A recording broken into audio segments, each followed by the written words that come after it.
Hi guys, let's see how to change the date format in Google Sheets. So let's say if you want to change the date format for a single cell, select the single cell.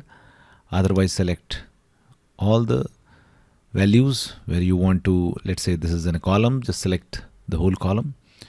After that, you have to click on this more formats 1, 2, 3 option, and here just click on custom date and time. Click on it.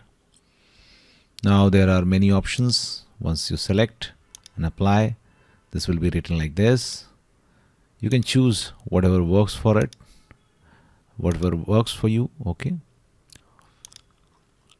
In this way, you can change date format like this. There are many options available.